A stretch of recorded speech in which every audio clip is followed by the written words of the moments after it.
In the early morning light in the affluent neighborhood of Pacific Palisades, California, where houses start at $3 million, pristine lawns stretch out under the shade of mature trees, German luxury cars sit in the driveways, and security cameras watch every corner.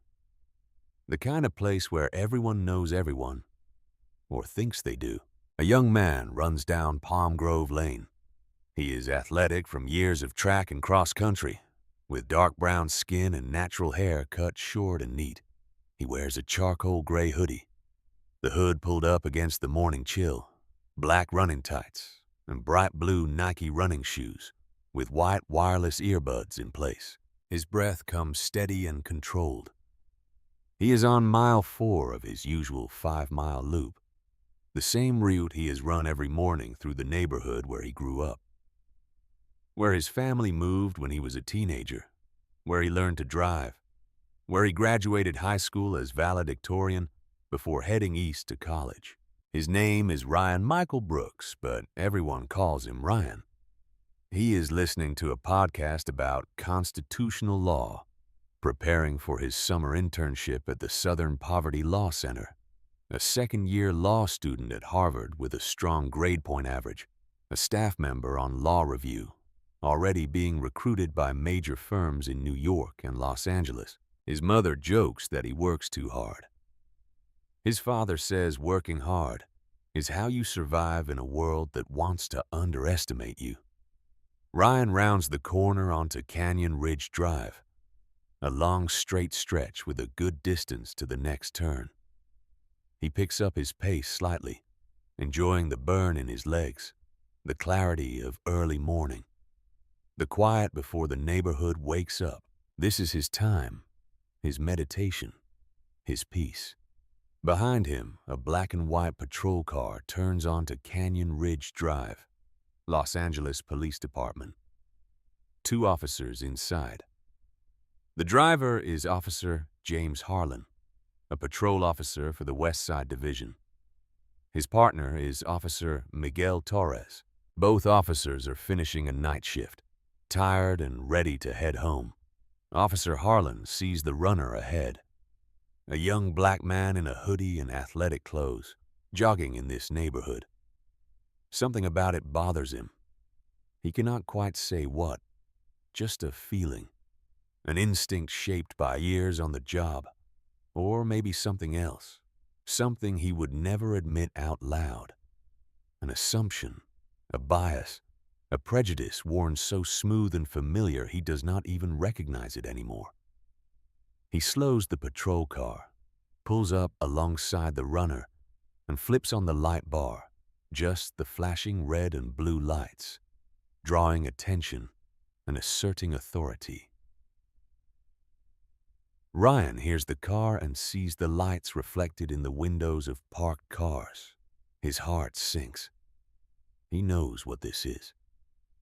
He has been black in America his whole life. He has been pulled over before, stopped before, questioned before. His mother has given him the talk, the speech every black parent gives their children about how to survive encounters with police. Hands visible, no sudden movements. Speak respectfully even when they disrespect you. Survive first. Assert rights second. Live to tell the story.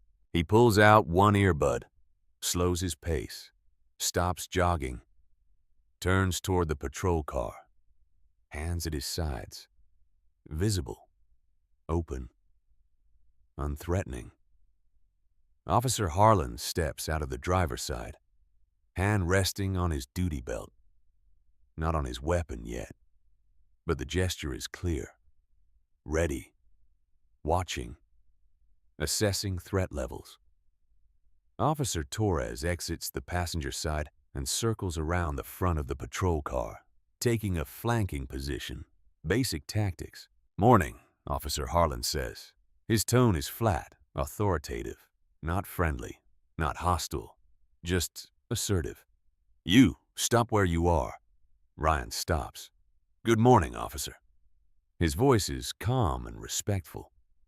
He makes eye contact, but not too much, trying to appear cooperative without appearing aggressive. The impossible calculation black men make in these moments. "What are you doing out here?" Harlan asks. "I am jogging, sir. Just out for my morning run." Harlan looks him up and down, taking in the hoodie, the athletic clothes, the expensive running shoes. "This neighborhood?" "Yes, sir. I live here." Harlan's eyes narrow slightly. "You live here, in Pacific Palisades?" "Yes, sir. About 4 blocks from here, on Cedar Valley Lane." Officer Torres shifts his weight. Something about the name registers. Brooks, Ryan Brooks. The name sounds familiar, but he cannot place it. Maybe someone they have stopped before. Maybe someone on a watch list. He tries to remember. "Can I see some identification?" Harlan asks. Ryan takes a breath. "Sir, I am jogging. I do not usually carry my wallet when I run, but I have my phone in my pocket. I can show you my address, if that helps." "Keep your hands where I can see them. Do not reach for anything without telling us first." "Understood." Ryan keeps his hands visible. I am going to slowly reach into my left pocket to retrieve my phone. "Is that okay?" "Slowly," Harlan says. Ryan moves carefully, left hand into the hoodie pocket with 2 fingers, pulls out his iPhone, the latest model. He holds it up so both officers can see. "I can unlock it and show you my address," Ryan offers. "Do that, but keep your hands where I can see them. No sudden movements." Ryan unlocks the phone with his face, muscle memory taking over. He opens his contacts app, navigates to his own contact card. Ryan M. Brooks. Phone number. Email. Address.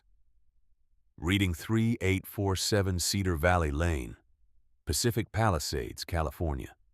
He turns the screen toward Officer Harlan. "There you go. That is my address.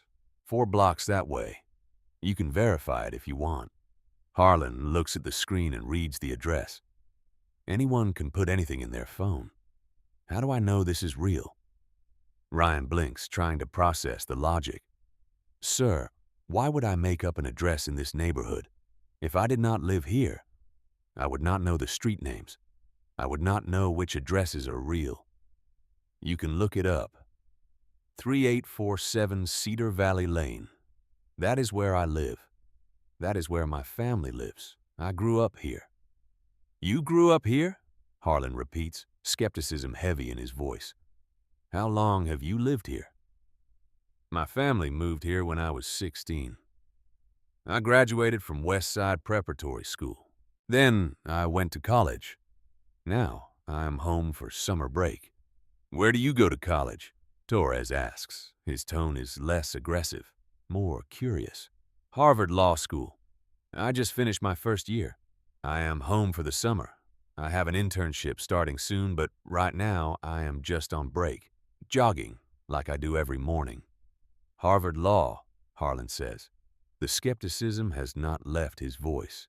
"So you are telling me you are a law student at Harvard, you live in this neighborhood, and you are out jogging in a hoodie?" "Yes, sir. That is exactly what I am telling you, because it is the truth." "And your family lives on Cedar Valley Lane. What do your parents do?" Ryan hesitates. This is always the question. The moment when he has to decide whether revealing his parents' positions will help or hurt. Whether it will make officers more respectful or more antagonistic. Whether they will see him as connected and therefore untouchable, or as privileged and therefore a target. He decides on honesty. "My father works for the FBI. My mother is a judge." Harlan and Torres exchange glances. "Sure they do. FBI and a judge. This kid is either telling the truth or he is a very creative liar." "Your father is FBI?" Harlan says slowly. "What does he do for the FBI exactly?" "He is an administrator." Ryan keeps it vague, hoping they will let it go. "High-level position. He has been with the Bureau for almost 30 years. And your mother is a judge. What kind of judge? Federal judge, United States District Court. Now Harlan is certain this is a lie. Nobody talks about their parents like this unless they are making it up. FBI administrator, federal judge, Harvard law student, all of it sounds too perfect, too rehearsed, like a story designed to impress or intimidate. Turn around, Harlan orders. Hands on the car. Ryan's stomach drops. Sir, I have not committed any crime. What is the probable cause for this detention? There have been break-ins in this area, Harlan says. You match the description of a suspect. We need to confirm your identity. What description? Ryan asks. What suspect? There has not been a break-in on this street in over a year. I would know. I live here. Turn around. Hands on the car. Now. Harlan's hand moves closer to his weapon. A warning. Comply or face escalation. Ryan looks at Torres. Officer Torres looks uncomfortable but says nothing. He will not contradict his senior partner. He will not intervene. Ryan makes a calculation. He can assert his rights, quote case law, demand they articulate reasonable suspicion, but that risks escalation, risks violence, risks becoming another name in a hashtag, another video going viral for the wrong reasons.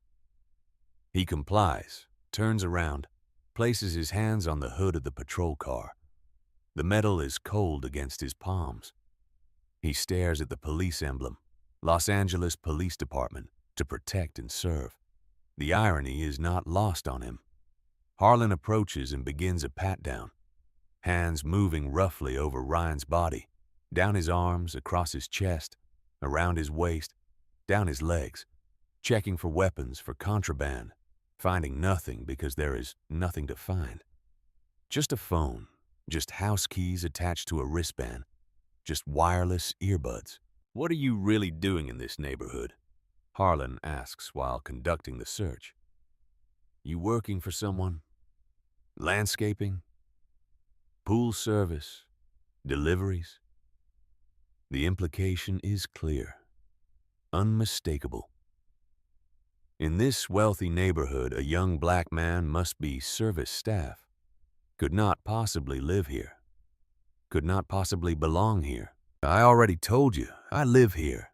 This is my home. I am a resident just like everyone else on this street. We will see about that, Harlan says. Stay right here. Do not move. Do not reach for your phone. Do not do anything. Understand? Yes, sir. Harlan walks back to the patrol car, leans in through the driver window, radios dispatch, runs Ryan's name. Ryan Michael Brooks. Date of birth. Harvard Law School. Pacific Palisades address. Checking for warrants. For priors. For any reason to justify this stop. Dispatch responds. No warrants, no criminal record, clean, completely clean. Harlan frowns, disappointed. He was hoping for something, anything to validate the stop, to prove his instincts were right. He walks back to Ryan, still standing with hands on the car, waiting, complying, surviving. Your story checks out. No warrants, clean record. I know, Ryan says quietly, because I have not done anything wrong. I have never done anything wrong. I'm just trying to jog in my own neighborhood. Keep your nose clean, Harlan says. Watch yourself. Can I go now? Ryan asks. Yeah, you can go, but we will be watching this area. If we see you again acting suspicious, we will stop you again. Ryan wants to ask what suspicious means. Wants to point out that jogging is not suspicious. That living in your own neighborhood is not suspicious. That being black is not supposed to be suspicious. But apparently it is. Instead, he says, Understood, officer. Have a good day. He picks up his phone from the hood where Harlan placed it. Starts to walk away. not jogging now, walking slowly, not wanting to give them any reason to call him back, any excuse to escalate further. He makes it several steps, waiting for them to call him back, to find some other reason to detain him, but they do not. They get back in the patrol car, drive away, continuing their patrol, probably forgetting about this stop within the hour. Just another interaction, nothing special, nothing memorable. For Ryan, it will be unforgettable. Another data point in a lifetime of being seen as suspicious for existing, for running, for living in a nice neighborhood while black. What Officer Harlan does not know is that this stop took place directly in front of 3847 Cedar Valley Lane, Ryan's house, where his father is home, where his father was drinking coffee in the kitchen when he looked out the window and saw a patrol car pull over near his street, where his father walked to the front window to see what was happening, where his father recognized his son, saw the stop, saw the search, saw everything, and where his father, Deputy Director of the Federal Bureau of Investigation, the second highest ranking official in the FBI, pulled out his phone and recorded every single second. David Robert Brooks, longtime FBI veteran, graduate of Howard University and Yale Law School, worked his way up from field agent to section chief to assistant director to deputy director. The man who oversees criminal investigations, civil rights enforcement, and training programs for law enforcement nationwide. The man who has testified before Congress about police reform. The man who has written policy papers on constitutional policing. The man whose expertise is cited in Supreme Court briefs. And he just watched his son be illegally detained, searched, and humiliated by officers who had no probable cause, no reasonable suspicion, and no justification beyond racial profiling. David recorded it all. Clear video, clear audio, from the moment the patrol car pulled over until the moment Ryan walked away. Every word, every action, every constitutional violation documented, saved. He did not run outside immediately, did not flash his badge, did not intervene, not because he did not care, but because he is FBI. He thinks strategically. He knows that to create lasting change, you need evidence, complete, undeniable evidence. You need to let them commit the violation fully so there is no room for excuses, no space for alternative narratives, no chance for them to claim they would have acted differently if they had known. So, he watched. He recorded. He let his son endure it, let his son survive it, knowing that survival was not guaranteed, knowing that thousands of black men do not survive these encounters, knowing that his son's Ivy League education, his own FBI credentials, his wife's federal judgeship, none of it guaranteed safety. Not really. Not when two officers see a young black man in a hoodie and decide he does not belong. Now Ryan walks toward his house, shaken, angry, exhausted. The adrenaline is wearing off and emotions are flooding in. He reaches his driveway, walks up to the front door. His hand is trembling slightly as he reaches for the handle. The door opens before he touches it. His father stands there, face neutral, professional, but his eyes show emotion, anger, sadness, pride at his son's composure, fury at what just happened. "I saw everything," David says quietly. "I recorded everything. Are you okay?" Ryan nods, unable to speak, not trusting his voice. "Come inside. Your mother needs to see you." She was watching too. They step inside. Ryan's mother, Judge Sarah Elizabeth Brooks, is standing in the hallway. Federal judge for the United States District Court for the Central District of California.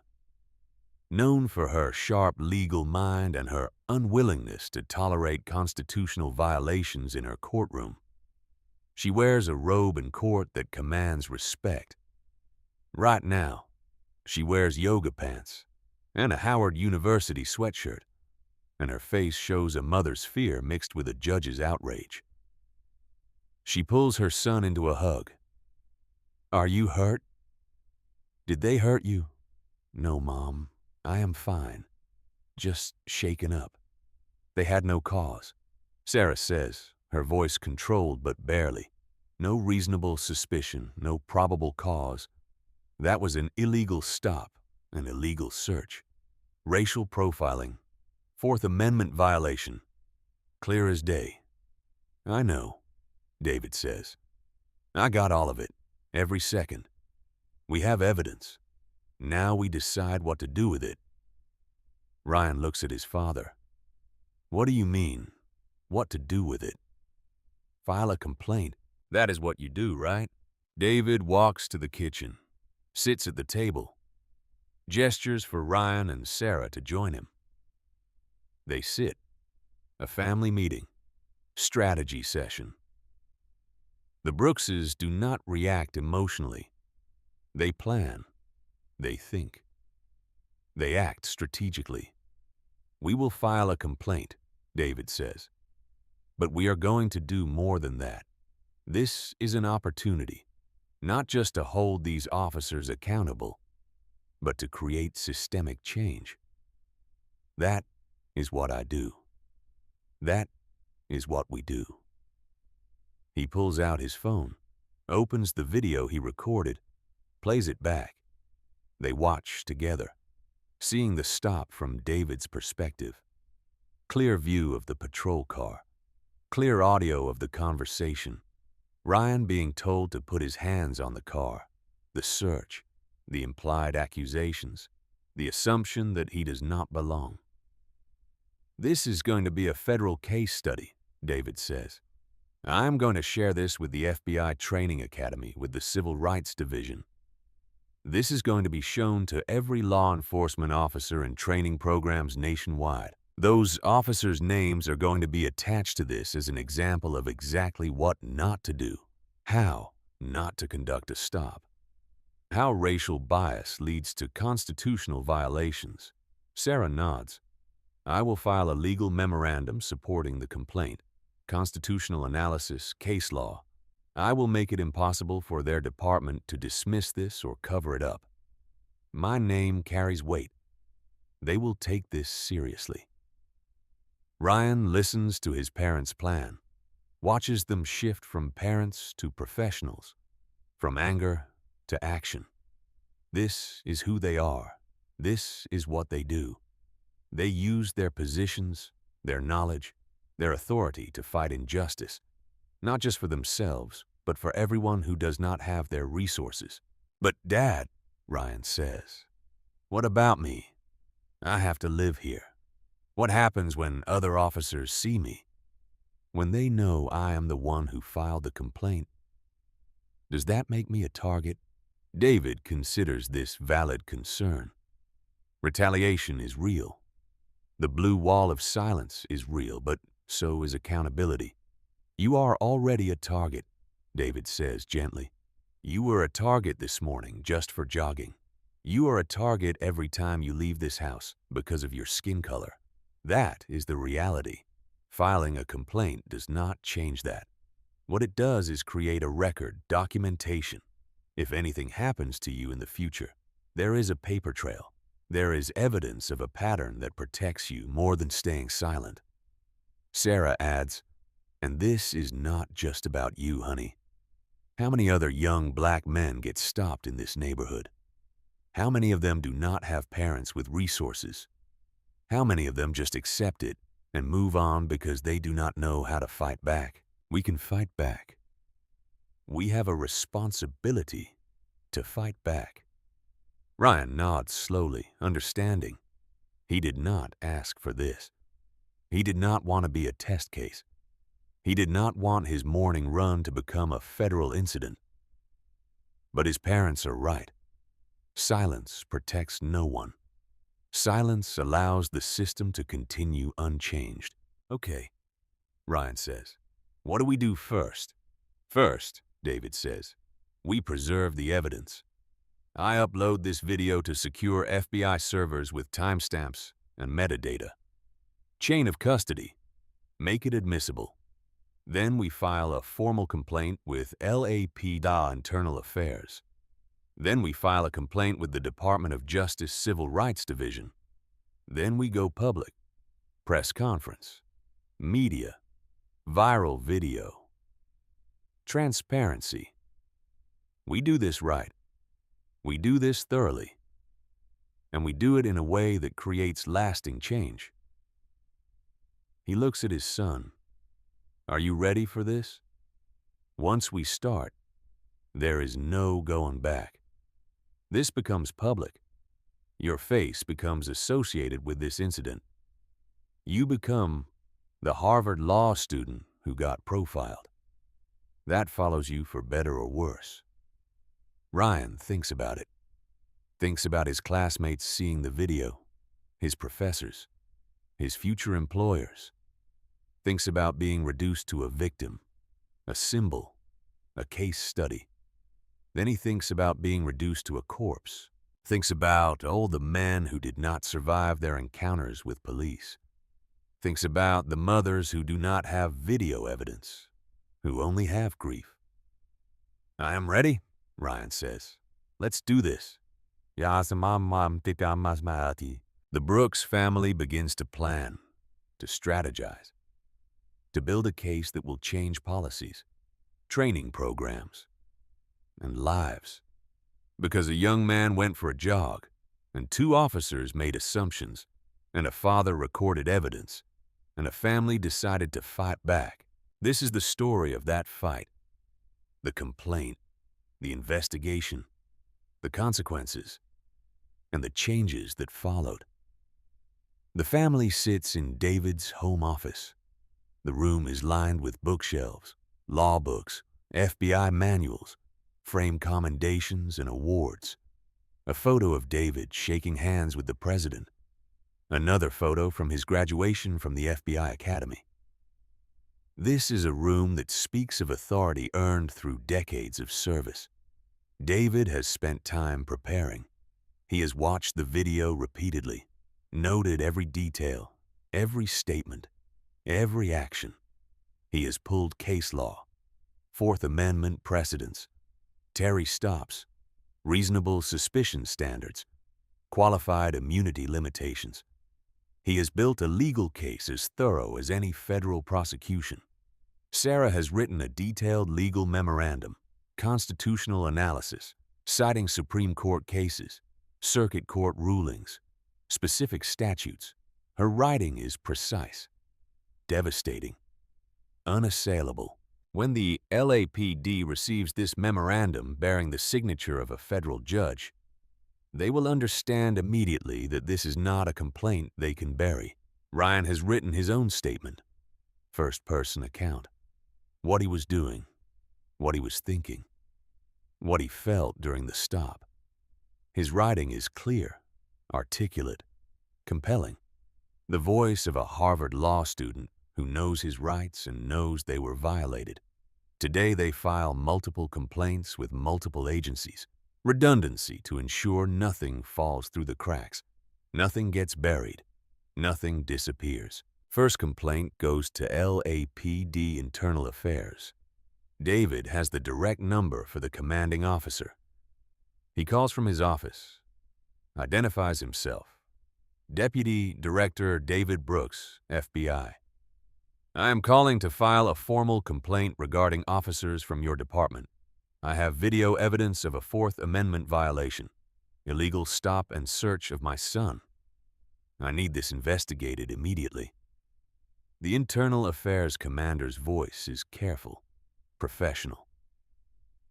Sir, we take all complaints seriously. Can you provide the details? Officer names. David provides everything. Officer James Harlan and Officer Miguel Torres. He emails the video file while on the phone. High resolution, clear audio, indisputable. I am sending you the video now. You will see that my son was jogging. He was stopped without reasonable suspicion, searched without consent or probable cause. The officers implied he was engaged in criminal activity based solely on his appearance in this neighborhood. This is textbook racial profiling. The commander watches the video while David waits on the line. Silence stretches, then a heavy sigh. Sir, I will open an investigation immediately. This will be assigned to our priority review unit. We will contact you with an update. That timeline is not acceptable, David says calmly. My son's civil rights were violated. This is a federal matter. I am notifying the Department of Justice Civil Rights Division. I am making this video available to media outlets. I am using this as a training case study for FBI Academy courses on constitutional policing. This is not going away quietly. I suggest your department take this very seriously and respond much faster. Understood, sir. We will expedite. David ends the call, makes the next one. Department of Justice, Civil Rights Division. He has the direct line to the Assistant Attorney General. They work together on previous cases, federal investigations into police departments, pattern and practice investigations, consent decrees. David has been on the prosecution side of these cases. Now he is the complainant. Rachel, David says when she answers. It is David Brooks. I need to report a civil rights violation involving my son. Assistant Attorney General Rachel Kim's voice shifts immediately. Professional concern. David, what happened? He explains, sends the video. She watches in real time. Her silence speaks volumes. This is clear. She says finally, unreasonable stop. No articulable suspicion. Unlawful search. Implied threat. And the racial element is unmistakable. They stopped him because he is a young black man in a wealthy neighborhood. That is it. That is the whole reason. I know, David says. I recorded it from my window. I watched my son comply, assert his rights respectfully, get searched anyway, get treated like a criminal in front of his own home. I want DOJ to open an investigation, not just into these two officers, but into the pattern. How many other young black men are being stopped in that division? What are their stop statistics? Are they targeting residents of color? I will open a preliminary investigation, Rachel says. We will pull stop data for that patrol division, interview the officers, interview your son, build a record. If we find a pattern, we can escalate to a broader investigation. Thank you, David says. I appreciate it, Rachel. You do not need to thank me. This is my job. And David, I am sorry. I am sorry this happened to Ryan. I am sorry it happened to you as a father. No parent should have to watch their child be treated like that. No parent should, but millions do. Black parents all over this country watch their children leave the house and wonder if they will come home. This is not unique to us. We just have the resources to fight back. Then let's fight back, Rachel says. I will be in touch. Third call goes to the media. David has relationships with journalists, civil rights reporters, investigative teams. He calls a producer at a major cable news network, someone he trusts, someone who will handle the story responsibly. I have exclusive video, David says. FBI Deputy Director's son stopped and searched by LAPD without cause. Full video. I am offering it to you first, but it goes public regardless. Interested? Very interested, the producer says. Can we see the video? David sends it, waits. Holy hell, the producer says after watching. This is clear-cut profiling. Your son handled it perfectly, and you captured everything.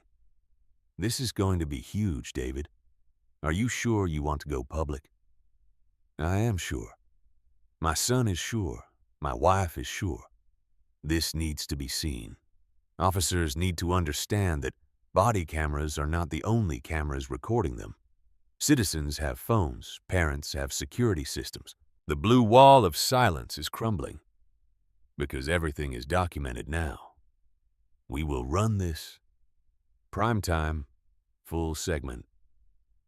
We will want to interview you and your son if you are willing. We are willing. Set it up. David ends the call, looks at Sarah and Ryan. It is done. Complaints filed, DOJ notified, media lined up. In short order, this goes viral. Ryan looks nervous. Dad, what if they come after me? What if other officers target me because of this? Sarah answers before David can. Baby, they already came after you for no reason. Filing a complaint does not make you more of a target. It makes future incidents harder to dismiss. It creates a record. It protects you.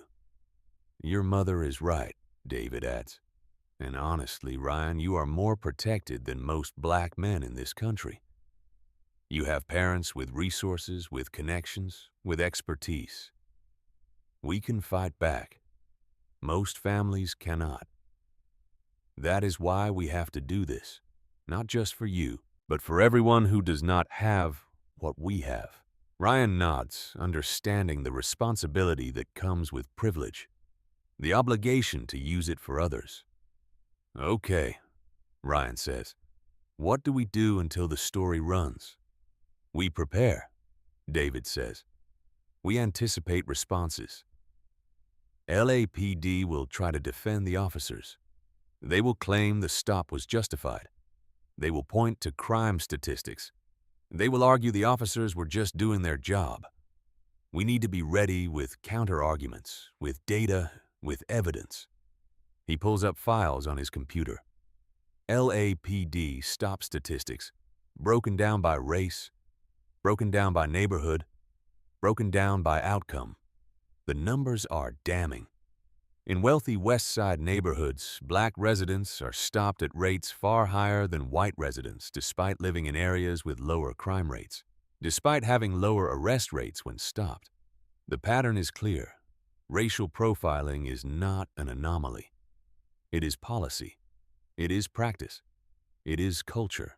Sarah reviews the statistics, shakes her head. This is systemic. This is not two bad officers.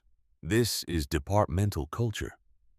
Training failures, supervision failures, accountability failures, which is why we are going to the DOJ, David says. LAPD cannot fix itself. It needs federal oversight, a consent decree, mandated reforms, independent monitoring, just like other cities where policing becomes predatory instead of protective. Ryan is learning, watching his parents work, seeing how systemic change happens not through anger, not through violence, but through documentation, through expertise, through persistence, through using every tool and every advantage and every connection to force institutions to change. The next stretch of time is busy.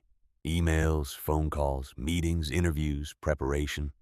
The Brooks family becomes a legal team, an advocacy team, a media team, working together toward one goal: accountability, justice, change. David goes to work at FBI headquarters. He brings the video, shows it to the director, to the training academy commander, to the civil rights section chief. Everyone agrees. This is perfect for training. A clear example of what not to do. How implicit bias leads to constitutional violations. How officers let assumptions override training. The FBI Training Academy adds the video to its curriculum. Police officers from across the country will watch this video as part of their training on constitutional policing. They will analyze what went wrong. what the officers should have done differently, how to conduct stops that respect rights while ensuring officer safety. Ryan's face will be shown in classrooms. His encounter will be dissected. His rights violation will teach future officers how to do better. Officer James Harlan and Officer Miguel Torres have no idea yet. They wrote a brief report. Suspicious person stop. Subject identified and released. No arrest, no further action. Routine paperwork. They forgot about it. They have no idea their stop is now a federal case. No idea their names are attached to a viral video that will be seen by millions. No idea that the young man they stopped is the son of the FBI deputy director. No idea their careers are about to fundamentally change. The story breaks. Major cable news network. Full segment. Exclusive video. Interview with Deputy Director David Brooks and his son Ryan Brooks. The anchor introduces the story. Tonight we have an exclusive report on racial profiling in Los Angeles. Video shows a Harvard law student stopped and searched by police while jogging in his own neighborhood. The twist: his father is the FBI deputy director and he recorded everything from his window. The video plays, crystal clear, audio perfect. Viewers watch a young black man in athletic clothes being stopped for no reason, being searched despite asserting his rights, being treated as suspicious for existing in a wealthy neighborhood. Then, the interview. David and Ryan sit side by side, professional, composed, compelling. The anchor asks David, "You are one of the highest-ranking law enforcement officials in the country. How did you feel watching your son be treated this way?" David's answer is measured. "I felt what every black parent feels. Fear, anger, helplessness. Because despite my position, despite my authority, despite my decades in law enforcement, I could not protect my son from the assumption that he was a criminal based solely on his skin color. That is the reality for black families in America. No amount of education, no amount of success, no amount of achievement makes you immune to racial profiling." The anchor turns to Ryan. "You are a law student at Harvard. You know your rights. You asserted them, but you still complied with the search. Why?" Ryan's answer is honest. "Because I wanted to survive. I know my rights, but I also know that asserting rights can escalate situations, can lead to violence, can get you killed." Philando Castile knew his rights. Botham Jean was in his own home. Ahmaud Arbery was jogging just like I was. They are all dead. So I made the calculation that every black man makes. Survive first, assert rights later, live to tell the story. His words hit hard. The anchor looks shaken. "What do you want to come from this?" the anchor asks. David answers, "We want systemic change, not just punishment for these officers, though they should face consequences, but change in how police are trained, change in how stops are conducted, change in how black citizens are viewed by law enforcement. We want officers to understand that everyone they encounter is someone's son, someone's daughter, someone's family member, and they deserve to be treated with dignity and respect, regardless of their skin color." Ryan adds, "And I want other young black men to know they are not alone. That what happened to me happens to thousands of people every day. That it is not their fault. That they did nothing wrong. That being black is not a crime, even though we are treated like it is." The interview ends. The video is posted online. It spreads quickly. Within hours, it has millions of views. It is trending on every social media platform. The hashtag jogging while black is everywhere. Celebrities are sharing it. Athletes are commenting. Politicians are weighing in. The video is undeniable. The profiling is clear. The violation is obvious. Even people who typically defend police cannot find justification for this stop. There was no crime, no reasonable suspicion, no justification beyond racial bias. LAPD is overwhelmed. Their phone lines are flooded. Their social media is being bombarded. Activists are organizing protests. City council members are demanding answers. The mayor is calling for an investigation. Officer Harlan and Officer Torres are at home when the story breaks. They watch in horror as their faces are shown, as their names are revealed, as their stop is analyzed by legal experts who unanimously agree they violated Ryan Brooks's rights. Harlan's phone rings. His sergeant. "Get to the station now. Internal Affairs wants to interview you and bring your union rep. You are going to need one." Torres receives the same call. He feels sick. He knew the stop felt wrong. He said nothing, did nothing, went along with his senior partner. And now his career is in jeopardy because he lacked the courage to speak up. LAPD headquarters holds a press conference. The police chief stands at a podium, looks uncomfortable, reads a prepared statement. "We take allegations of racial profiling very seriously. We have opened an internal investigation into this incident. The officers involved have been placed on administrative leave pending the outcome.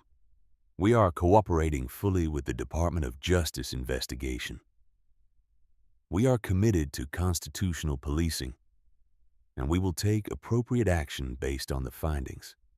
Questions from reporters, shouted questions, aggressive questions. "Chief, the video clearly shows no probable cause for the stop. Will the officers be fired? I cannot comment on personnel matters during an active investigation." "Chief, this appears to be clear racial profiling. What is LAPD doing to address bias in your department?" "We have mandatory bias training. We have community outreach programs. We have policies against profiling, but policies are only effective if officers follow them. That is what this investigation will determine." "Chief, the victim is the FBI Deputy Director's son.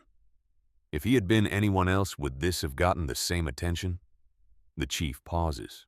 Honest moment. "Probably not. And that is the problem. Every person deserves the same level of attention and accountability, regardless of who their parents are. This case is highlighting systemic issues that need to be addressed." More questions, but the chief ends the press conference, walks away, leaving reporters unsatisfied. But the message is clear. LAPD knows they have a problem. They know the video is indefensible. They know change is coming. At FBI headquarters, David receives calls from across the country. Police chiefs, sheriffs, federal prosecutors, all wanting to know more about the case. All wanting to use the video for training, all recognizing that this is a teaching moment. The FBI director calls David into his office, sits him down. "David, I watched the interview. You and your son were excellent, professional, composed. You made the Bureau proud." "Thank you, sir. But I need to ask, how are you doing? As a father, not as deputy director. How are you processing this?" David considers. Honest moment with his boss. "Sir, I am angry. I am heartbroken. I spent my career in law enforcement. I dedicated my life to protecting people, to upholding the Constitution. And I had to watch my son's constitutional rights be violated by officers who should know better. That hurts. That makes me question whether all the work we do makes any difference." The director nods, understanding. "It does make a difference, David. Maybe not fast enough. Maybe not completely enough. But it makes a difference. Your son would have just accepted it and moved on. But because you recorded it, because you filed complaints, because you went public, millions of people now see what racial profiling looks like. Millions of officers are going to watch this video in training. Those two officers will face consequences. The system is responding. That is because of you. That is difference. David nods, appreciating the perspective. You are right. Sometimes when you are in the middle of it, you cannot see the progress. One more thing, the director says. Your son, Ryan, he handled that stop perfectly. He stayed calm, asserted his rights respectfully, complied when necessary. He survived. You and Sarah raised him right. He has a bright future. Don't let this incident overshadow that. Thank you, sir. I needed to hear that. David returns to his office, checks emails, hundreds of them. Support from colleagues, questions from media, requests for interviews, updates from DOJ. One email stands out. From Officer Miguel Torres. Subject line reads, Apology and Resignation. David opens it. Reads, Deputy Director Brooks, I am Officer Miguel Torres. I was present during the stop of your son. I want to apologize. Not because I got caught. Not because this became public. But because I knew in the moment that stop was wrong and I said nothing. I went along with my partner because that is what junior officers do. We defer to senior officers even when they are wrong. That is cowardice. That is complicity. I am ashamed of my actions. I am resigning from LAPD effective immediately. I do not deserve to wear this badge. I do not deserve the public's trust. I violated your son's rights through my silence and inaction. That is unforgivable. I hope your son recovers from this trauma. I hope he continues to pursue justice in his legal career. And I hope this incident leads to real change. Officers like me need to find the courage to speak up when we see constitutional violations. If we do not, we are just as guilty as the officers who commit them. Again, I am deeply sorry. Miguel Torres. David reads the email twice, feels a complicated mix of emotions. Anger at Torres for not intervening, respect for Torres taking responsibility, sadness that a career is ending, hope that this resignation sends a message to other officers. He forwards the email to Sarah and Ryan, adds a note. Officer Torres resigned, took full responsibility. This is what accountability looks like. Ryan reads the email, feels similarly conflicted. He does not want to ruin careers. He does not want to be the reason someone loses their job. But he also knows accountability is necessary. Without consequences, behavior does not change. He replies to his father, I appreciate his apology. I hope he finds a career where he can do good, where he can use this experience to help others understand the importance of speaking up. The Department of Justice announces an expanded investigation, not just into the Brooks stop, but into LAPD's West Side Division. Pattern and practice investigation. Looking at stop data, arrest data, use of force data, complaints data. Searching for systemic problems. Preparing to impose a consent decree if patterns of constitutional violations are found. LAPD is in crisis mode. Leadership knows where this is heading. Federal oversight, mandated reforms, independent monitors, loss of local control. They have seen it happen in other cities. They know it is coming here. Officer James Harlan is officially terminated. LAPD cites violation of department policy. Unlawful stop. Unlawful search. Failure to articulate reasonable suspicion. Conduct unbecoming. He has time to appeal, but the union has already told him his case is weak. The video is too clear. The violation too obvious. Harlan leaves the police station for the last time, turns in his badge, his weapon, his uniform, his career in law enforcement over because of one stop, one assumption, one failure to see a young black man as a person instead of a suspect. He goes home, turns on the news, sees his face, sees the video again, sees legal experts explain why what he did was wrong, sees activists celebrating his termination, sees his career destroyed in real time. His phone rings. His wife. Have you seen the news? It is everywhere. Your face is everywhere. What are we going to do? Harlan has no answer. He made a choice based on bias he does not even fully acknowledge. And that choice has consequences, not just for Ryan Brooks, for himself, for his family, for every officer who watches this video and has to reconsider their own assumptions. Meanwhile, at the Brooks house, Ryan sits with his parents, watching the coverage, feeling surreal. Not long ago, he was jogging, anonymous, unknown.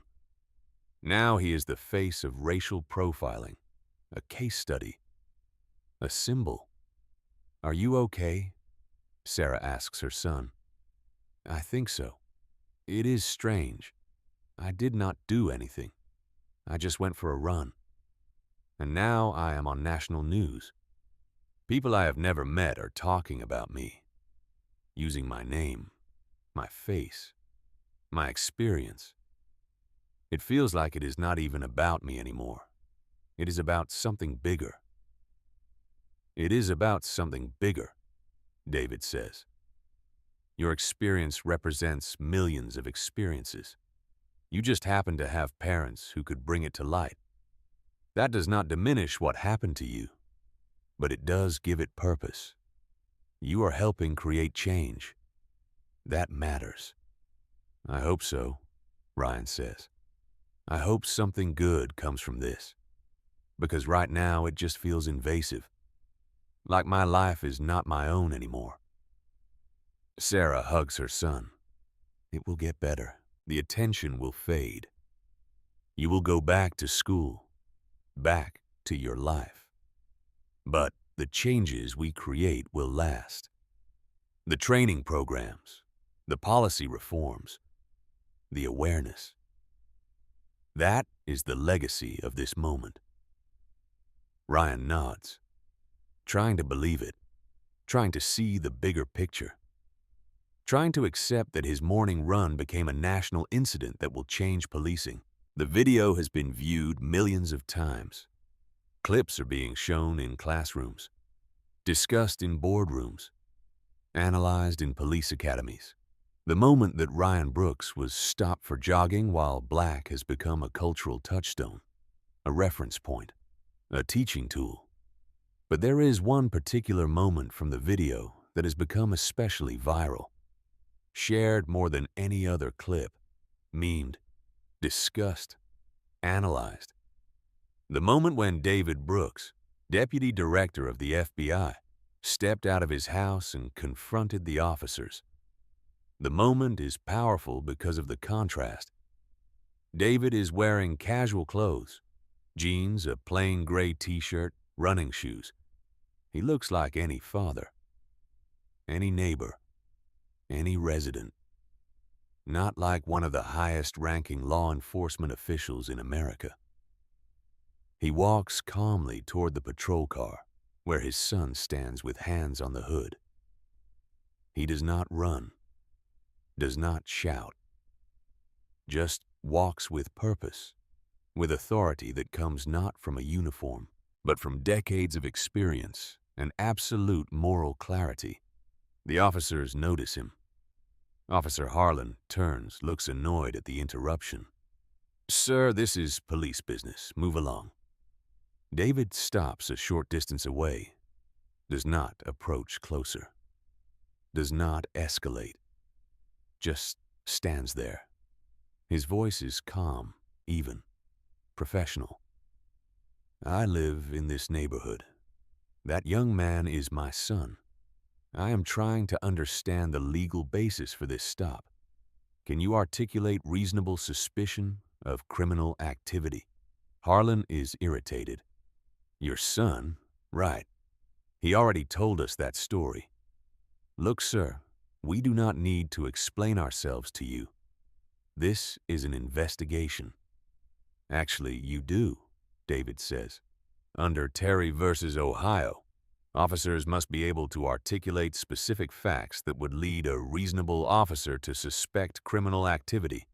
I'm asking what those facts are in this case. The legal citation catches Harlan off guard.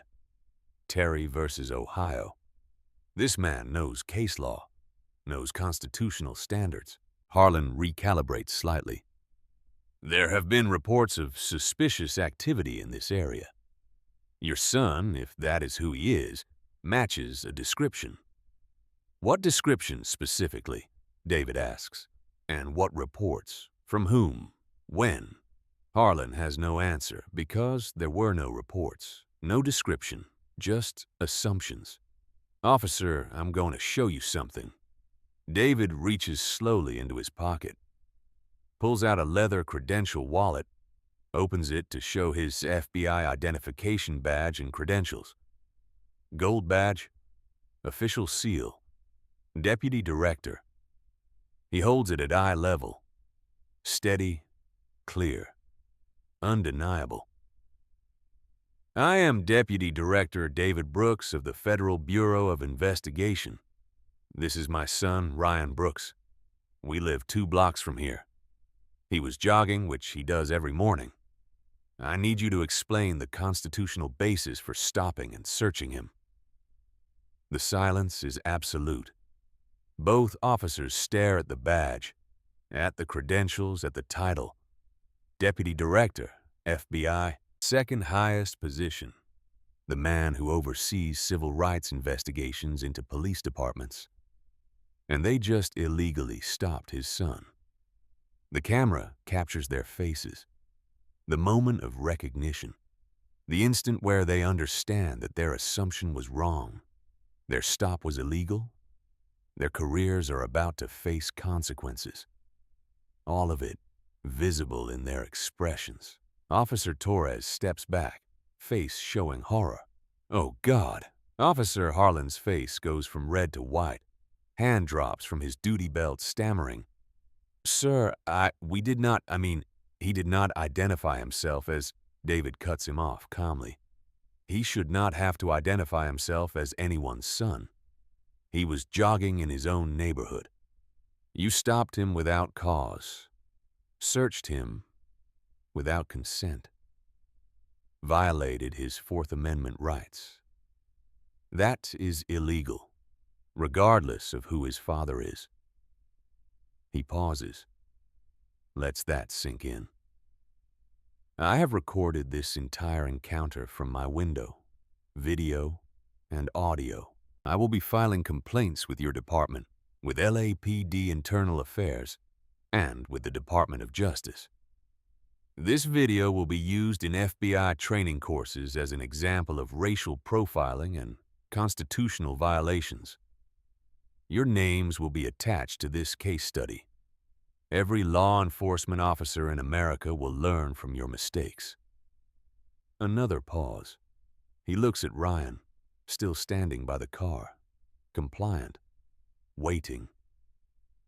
My son is free to go now, correct? Yes, sir. Both officers say simultaneously. Good. Ryan, come here. Ryan walks to his father's side. They stand together, father and son, united, dignified. David looks at the officers one more time. Learn from this. Every person you encounter is someone's child, someone's family, someone who deserves respect, regardless of their skin color or what neighborhood they are in. Do better. He turns, walks away with his son, back toward their house, leaving the officers standing by their patrol car, stunned, defeated, facing the consequences of their assumptions. This moment, this exact sequence, becomes the most shared clip online. The contrast is powerful. A father in casual clothes revealing he is FBI. The officer's reactions, the calm authority, the moral clarity. The devastating simplicity of the message.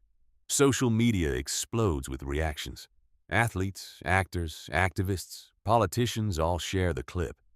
The moment becomes a meme. Images of David holding his FBI badge with captions.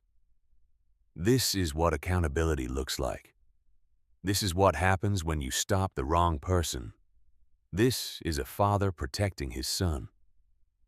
But the reactions are not all positive. Some people criticize David, say he is using his position to intimidate officers, say he is weaponizing his authority, say regular people do not have FBI credentials to protect them. So this case is not representative. David addresses this in a follow-up interview, another cable news appearance, this time alone, without Ryan, speaking as an FBI official and as a black father. The interviewer asks directly, "Critics say you used your position to intimidate those officers, that you pulled rank. What do you say to that?" David's response is thoughtful, prepared. "I did use my position, absolutely. I used my authority, my knowledge, my credentials to protect my son and to ensure accountability. That is exactly what critics are saying, and they are right to point that out because they are identifying the problem. Regular citizens, black citizens, who do not have my resources, who do not have my badge, who do not have my connections, they cannot protect themselves the same way. And that is the injustice. That is what needs to change. The system should protect everyone equally, but it does not. So yes, I used my privilege, and I am going to use it to fight for people who do not have it." The interviewer presses, "But doesn't that create a two-tier system, where people with connections get justice and people without connections do not?" "That two-tier system already exists," David says. "My son was stopped for jogging while black, but because I recorded it, because I filed complaints, because I have a platform, there were consequences. How many other young black men were stopped that same day with no video, no complaint, no consequences? Thousands. The two-tier system is not created by people like me using their resources. It is created by a system that only responds to pressure, only changes when forced to. My job now is to force change that protects everyone, not just people who have FBI fathers." The interviewer shifts. "The video of you showing your badge has been viewed millions of times. It is everywhere. How does that feel?" David considers. "Honestly, it is bittersweet. I'm glad people are seeing it. Glad people are talking about racial profiling. Glad officers are watching it in training, but I hate that it was necessary. I hate that my son had to experience that. I hate that this is such a common occurrence that it resonates with millions of families. The video going viral is not a victory. It is a symptom of a disease that has infected law enforcement for generations. What disease? The disease of assuming black people are criminals until proven otherwise. The disease of seeing a young man in a hoodie and thinking threat instead of thinking person. The disease of letting implicit bias override training, override policy, override the Constitution. That disease has killed thousands of people, destroyed countless lives, shattered families. My son survived his encounter. Many do not. That is the disease we need to cure." The interview continues. David talks about policy reforms, training improvements, accountability measures. He talks about consent decrees and pattern and practice investigations. He talks about data and studies and solutions. He is in his element. This is what he does. This is his life's work. But at home that night, he is just a father, sitting with his wife, talking about their son. Sarah pours 2 glasses of wine. They sit on the back patio. Quiet evening. stars visible despite city lights. He called today, Sarah says, from school. He is struggling with the attention. Students recognize him. Professors ask him about the case. He cannot just be a regular student anymore. David nods. I know. I worry about him. This was supposed to be a teaching moment, a chance to create change. But it is taking a toll on him. He did not ask to be a symbol. No, he just asked to go for a run, and we turned it into a federal case. Sometimes I wonder if we made the right choice going public, making him the face of this movement. Sarah considers. We made the only choice we could live with. Staying silent would not have protected him. It would have just allowed the injustice to continue. At least this way, something good might come from something terrible. I hope so, David says. I hope when he's older he looks back on this and feels proud. Feels like the pain was worth it. Because right now, I think he just feels exposed, vulnerable, used. They sit in silence. Two parents, both accomplished, both powerful, both unable to fully protect their child from the reality of being black in America. Meanwhile, Ryan is at Harvard, in his dorm room, laptop open, reading comments on social media, some supportive, some cruel, some debating whether he deserves sympathy, whether his privilege makes his experience less valid, whether his parents' positions make this a non-story. His roommate, Derek, walks in. Black student from Atlanta, working-class background, none of Ryan's advantages. He sees Ryan scrolling through comments, shakes his head. Man, you need to stop reading that stuff. It is toxic. I know. I cannot help it. I keep thinking if I read enough, I will understand. Understand why some people think I deserve to be stopped. Why some people think my dad was wrong to intervene. Why some people think this whole thing is overblown. Derek sits on his bed, looks at his friend. You want to know why? Because people are uncomfortable. Your story makes them face something they want to ignore. The fact that police profile black people, the fact that your degree from Harvard and your parents' positions did not protect you, that makes them uncomfortable because it means their excuses do not work. They cannot say if you just comply, you will be fine. You complied. They cannot say if you just succeed, you will be treated fairly. You succeeded.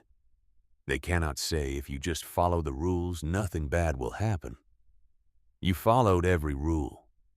So they attack you, attack your dad, attack the narrative because accepting the truth means accepting that the system is broken.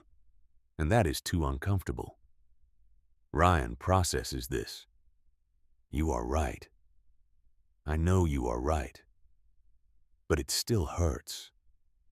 I did nothing wrong, and half the country is debating whether I deserve sympathy. Welcome to being black in public, Derek says, not with bitterness, just stating reality. Your story went viral. Most of our stories do not, but the experience, the assumption that we do not belong, the suspicion, the stops, that is universal. You are not unique. Ryan, you just got caught on camera. Ryan nods, understanding. His experience is not exceptional. It is typical. That is the tragedy. The next day, Ryan goes to class, constitutional law. Professor Sophia Ramirez, former civil rights attorney, now teaching the next generation. She starts class with an announcement. Today, we are discussing Terry stops, reasonable suspicion, Fourth Amendment protections, and I want to address the elephant in the room. One of your classmates experienced a Terry stop recently, a stop that has become national news. I will not put him on the spot, but I do want to use the video as a teaching tool. If that makes anyone uncomfortable, speak up now. Ryan raises his hand. Professor Ramirez, it is fine. Use the video.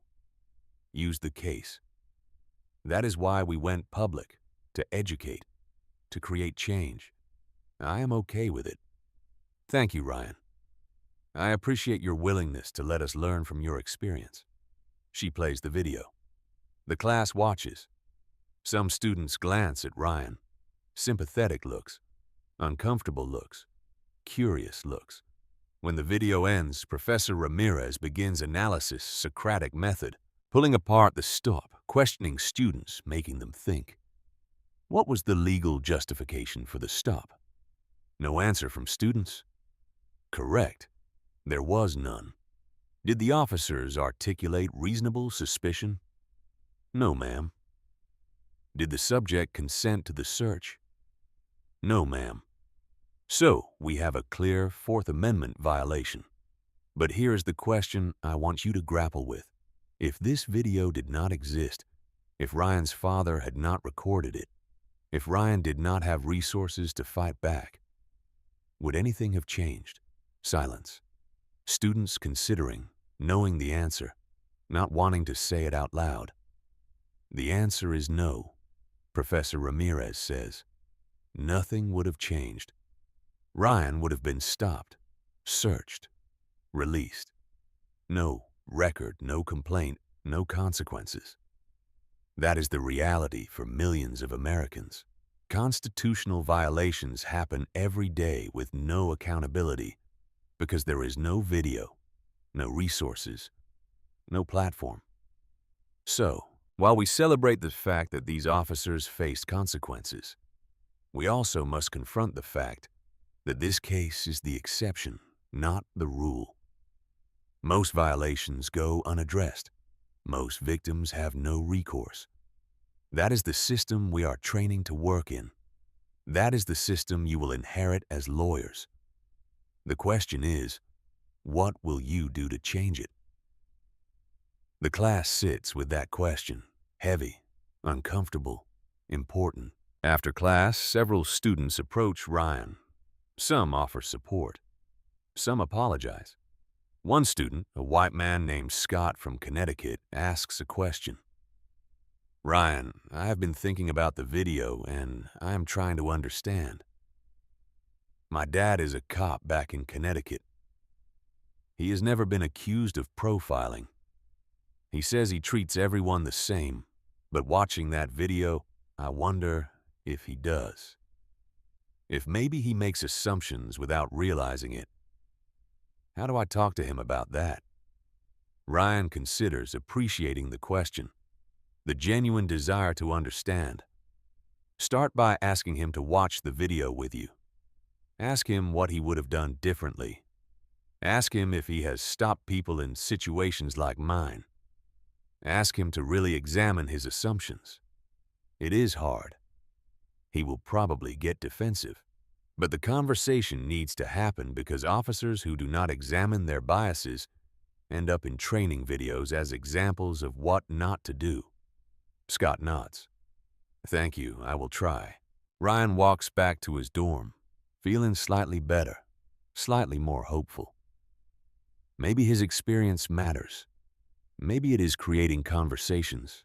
Maybe it is changing minds. That evening, he gets an email from the ACLU, the organization where he is scheduled to intern. Subject line reads, "Your internship and beyond." He opens it, reads, "Ryan, we have been following your case closely. The video, the complaints, the aftermath. We are impressed with how you have handled this situation, your composure, your articulation of the issues, your willingness to use your experience to educate others. We would like to discuss expanding your role with us not just as a summer intern, but as a youth ambassador, someone who can speak to students, to community groups, to police academies about civil rights, about constitutional protections, about the reality of racial profiling. Would you be interested in discussing this opportunity?" Ryan reads the email twice. An opportunity, a platform, a chance to turn pain into purpose. He calls his parents. Conference call tells them about the email. "What do you think I should do?" David answers first. "I think you should do what feels right for you. This has already taken a toll. If you want to step back, Focus on school, live your life privately. That is valid. You do not owe anyone more of yourself. Ooh. Wuhto. Sarah adds, but if you feel called to do this work, if you feel like you can make a difference, then do it. Just make sure you are doing it for the right reasons, not because you feel obligated, not because people expect it, but because you genuinely want to fight for change. Ryan thinks what he wants, what he needs, what he can give. I want to do it, he decides. I want my experience to matter, want it to help other people. I cannot change what happened, but I can control what happens next. Then do it, son, David says. We will support you, help you, protect you as best we can, and we will be proud of you every step of the way. Ryan accepts the ACLU offer. His summer internship becomes a fellowship. His one experience becomes a career focus. His pain becomes purpose. Over the following months, he speaks at universities, at community centers, at police academies. He tells his story, shows the video, facilitates discussions. He is nervous at first, uncomfortable being vulnerable in front of strangers, but he gets better, finds his voice, discovers that sharing his story helps others share theirs, that creating space for conversation creates space for change. At one police academy in Texas, an older white officer approaches him after his presentation, gruff demeanor, arms crossed. Ryan prepares for confrontation, for defense, for argument. Instead, the officer extends his hand. I am Officer Robert Hayes, long time on the job. I watched your video in training. I recognize myself in those officers, not because I have stopped people illegally, but because I have made assumptions, seen a young black man and thought criminal before thinking person. Your father asked those officers to articulate their reasonable suspicion. They could not. I have made stops where I could not articulate it either. Just a feeling, just instinct. But feelings are not constitutional. Instinct is not probable cause. Watching you stand by that patrol car, watching your father have to show his badge to protect you, it changed me, made me realize I need to do better. So, thank you for having the courage to share this, for helping me see my own bias. Ryan shakes the officer's hand. Thank you for being willing to change, for being honest about your assumptions.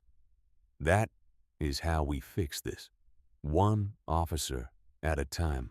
One conversation at a time. Officer Hayes nods, walks away, changed. Maybe only slightly, maybe temporarily, but changed nonetheless. These moments accumulate. These conversations, these small shifts in awareness, Ryan collects them, holds them as evidence that his pain is serving a purpose, that his vulnerability is creating impact, that being the face of jogging while black, as uncomfortable as it is, matters. He receives another email, this one from Officer Miguel Torres, the officer who resigned, the one who apologized. Subject line reads, Update and request. Ryan opens it, curious, cautious. Ryan, this is Miguel Torres, the officer who was present during your stop. I resigned from LAPD. That was necessary.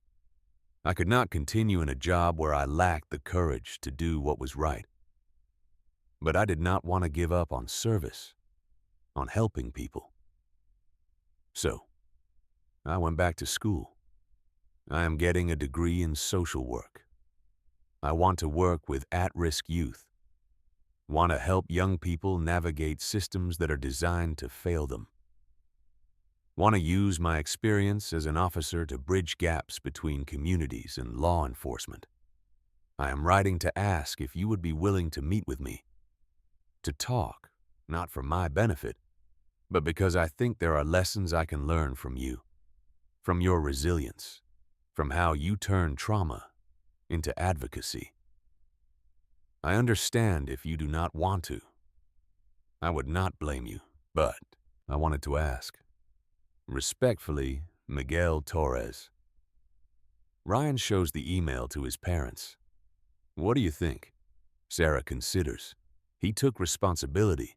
He resigned. He apologized. He is trying to do better. Those are meaningful actions. Not everyone who makes a mistake is willing to change. David agrees. But the decision is yours, Ryan. If seeing him reopens wounds, if it is too difficult, say no. You do not owe him anything. Ryan thinks about it, about forgiveness, about growth, about the kind of person he wants to be. He replies to the email, agrees to meet. Coffee shop near campus, neutral territory, public space. They meet. Torres arrives first, sits at a corner table, nervous. Ryan walks in, recognizes him immediately. The face from the video. The silent officer, the one who said nothing. They shake hands, awkward, tentative. Thank you for meeting with me, Torres says. I know this must be difficult. It is, Ryan admits. But I appreciate that you are trying to do better. That matters. They talk for a while. Torres explains his background, growing up in East LA, wanting to be a cop to help his community, realizing the system does not work the way he thought it would. Seeing corruption, seeing abuse, staying silent because that is what you do as a junior officer, hating himself for it. Ryan listens, shares his own experience. The fear during the stop, the anger afterward, the struggle with going public, the weight of being a symbol. At the end of the conversation, Torres asks, how do I earn forgiveness? From you? From the community? From myself? Ryan thinks carefully. I cannot speak for everyone, but for me, you earn it by doing the work, by becoming the social worker you say you want to be, by helping the young people you say you want to help, by being the person who speaks up next time instead of staying silent. Forgiveness is not a transaction. It is a process. Show through your actions that you have changed. That is how you earn it. It's how you. Torres nods, accepts that. I will do the work. I promise. They part, not as friends, not yet, maybe never, but as two people who shared a painful moment and are both trying to grow from it. That is something. Ryan walks back to his dorm, feeling complex emotions. He forgave Torres, maybe, or at least opened the door to forgiveness. Is that weakness? Is that naivety? Is that grace? He decides it is hope. Hope that people can change, that systems can change, that his pain can be part of healing instead of just trauma. That is what he chooses to believe because the alternative, that people are unchangeable and systems are immovable, is too depressing to accept. The video continues to circulate. The training continues. The conversations continue. Ryan's life continues, changed forever by one morning run, one illegal stop, one father's decision to record, one family's decision to fight back.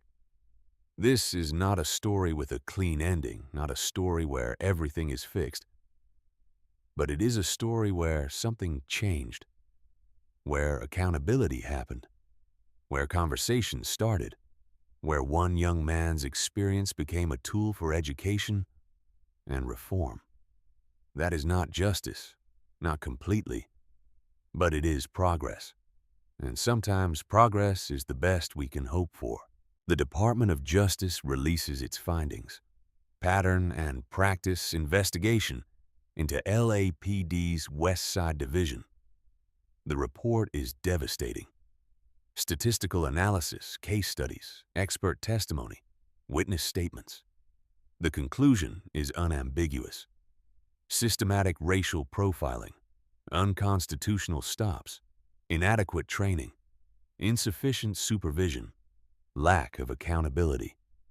The numbers tell the story. In wealthy neighborhoods patrolled by West Side Division, black residents are stopped at rates far higher than white residents, despite the fact that white residents have higher rates of contraband discovery when searched. Black residents are more likely to be searched, more likely to have force used against them, more likely to be arrested for minor offenses, less likely to receive warnings instead of citations. The pattern is clear, consistent, and unconstitutional. The report includes specific case studies. Ryan Brooks's stop is featured prominently, but he is not alone. He is not. Other cases are detailed. A black doctor stopped while entering his own medical practice. A black family detained during a neighborhood barbecue in their own yard. A black teenager questioned for waiting at a bus stop. A black businesswoman stopped while walking to her car. Each case following the same pattern. Black person existing in wealthy neighborhood. Officers making assumptions. Stops without reasonable suspicion. Searches without probable cause. Humiliation, violation, release without arrest because no crime occurred. The DOJ recommends a consent decree. Federal oversight of LAPD. Mandated reforms. Independent monitoring. Specific requirements for stop documentation. Body camera policies. Bias training. Supervision improvements. Accountability measures. Discipline for violations. Data collection and public reporting. LAPD resists initially. The police union calls the report biased, claims the stops are justified, argues that crime prevention requires proactive policing, but the data is undeniable. The videos are clear. Public pressure is overwhelming. The city council votes to accept the consent decree. Federal oversight begins. David Brooks is involved in crafting the consent decree. His expertise in civil rights enforcement, his experience with previous consent decrees in other cities, his credibility as both law enforcement and victim's father. He works with DOJ attorneys, with civil rights advocates, with community groups, crafting policies that balance effective policing with constitutional rights. The FBI Training Academy expands its use of the Brooks case, not just the video, but the entire incident, the stop, the investigation, the complaint process, the consent decree, a complete case study in how racial bias leads to constitutional violations and how systemic reform addresses root causes. Ryan Brooks is invited to speak at the FBI Academy to the new agent class, future investigators, future leaders.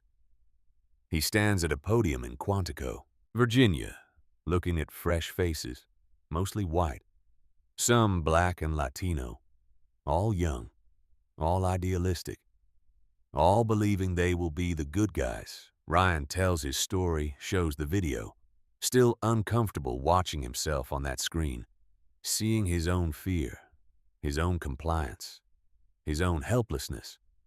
But he pushes through. "I want you to understand something," Ryan says to the agents. "Those officers did not think they were racist. They did not wake up that morning planning to violate someone's rights.